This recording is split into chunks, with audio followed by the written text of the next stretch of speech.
Très bien, on avance, Allah yabarak fikum. Donc, différence entre le haram et le makruh tahriman. Souvenez-vous, la dernière fois, on a dit quoi? Tout comme le wajib, les savants hanafites. Donc, quand on dit les savants hanafites, c'est le fuqaha ou c'est le mutakallimin? Allah yabarak fik, c'est Mohammed, hein, exactement. Ce sont, excusez-moi, je vais mettre l'ordinateur à charger.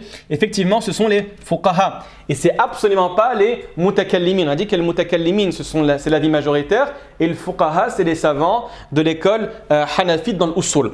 Donc, tout comme le wajib, les savants hanafites ont une vision différente à la majorité ou le jumhur sur la question du haram. On avait dit que les savants hanafites, les fuqaha, différenciaient le wajib en deux catégories. Vous aviez le fard et le wajib. Ce qui était établi à partir d'un dalil mutawatir, on appelait ça le fard. Ce qui est basé sur des hadiths ou une vision ahad, c'est le wajib. Et bien là, ils vont faire exactement la même chose, par contre avec le haram.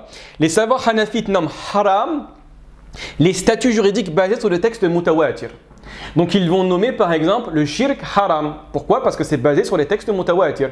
Ils vont nommer le meurtre haram. Ils vont nommer le vol haram. Ils vont nommer l'usure haram. Alors la consommation de l'usure, hein, c'est important à faire la distinction entre les deux. La consommation de l'usure. Ils vont nommer ceci haram. Par contre, dès lors que le texte est dhanni al-thubut, donc il est ahad, donc principalement c'est basé sur les hadiths, le statut juridique se nomme makruhu tahriman. Donc faites attention.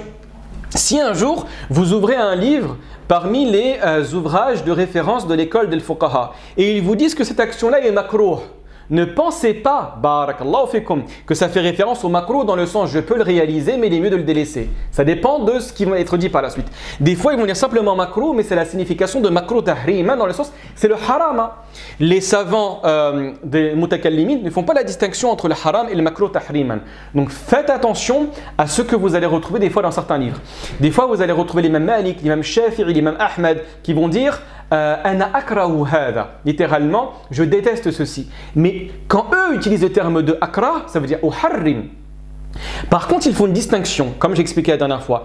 Uharrim, c'est-à-dire que je rends haram, c'est quand le texte est extrêmement clair. Akrahu, c'est qu'ils avaient peur d'interdire quelque chose qui n'est pas basé sur des éléments catégoriques. Donc ils vont dire que ceci est détestable, mais la volonté est de dire que c'est haram. Donc faites très attention avant de chercher dans un livre et regardez ce qui se dit. D'accord? Faites très attention à cela.